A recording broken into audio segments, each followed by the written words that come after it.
Day 223 of Daily Devotional Message is titled, Input Determines Output Part 1 by Pastor E.A. Adeboye. Our texts of devotion are taken from Proverbs 31 verses 1 to 9, and it reads, the words of King Lemuel, the prophecy that his mother taught him. What, my son, and what, the son of my womb, and what, the son of my vows? Give not thy strength unto women, nor thy ways to that which destroyeth kings. It is not for kings, O Lemuel, it is not for kings to drink wine, nor for princes strong drink, lest they drink, and forget the law, and pervert the judgment of any of the afflicted. Give strong drink unto him that is ready to perish, and wine unto those that be of heavy hearts. Let him drink, and forget his poverty, and remember his misery no more. Open thy mouth for the dumb in the cause of all such as are appointed to destruction. Open thy mouth, judge righteously, and plead the cause of the poor and needy. Memory verse. Know ye not that they which run in a race run all, but one receiveth the prize? So run, that ye may obtain. 1 Corinthians 9:24. Message: the farther you want to go in life, the more you must invest in yourself. For example, if you are driving a car with a tank full of petrol from Lagos, which is in southwest Nigeria, to somewhere in northern Nigeria, you will need to refuel your car at some point during the course of your journey.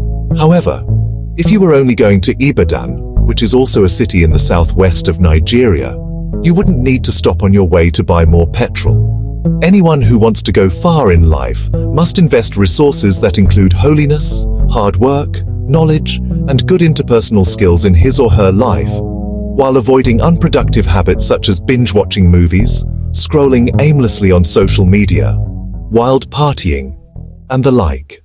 Discipline is required to go far in life.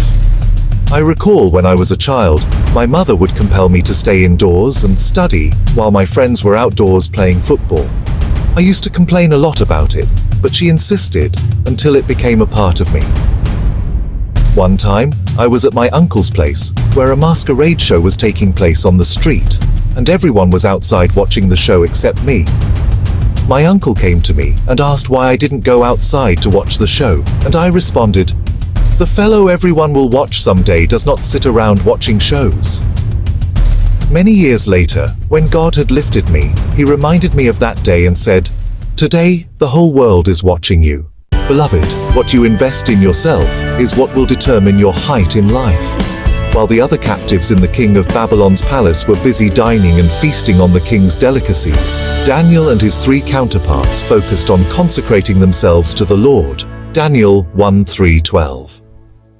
I believe that they were not the only Jews in the king's palace at that time, but they were the only ones who went on to do exploits because they invested the right resources in themselves.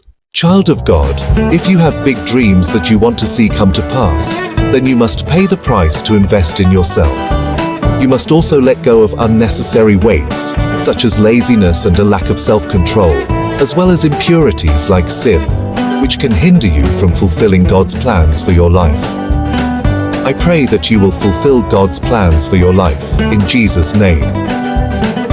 Prayer point: Father, please help me to invest the right resources in my life so I can fulfill your plans for me, in Jesus' name.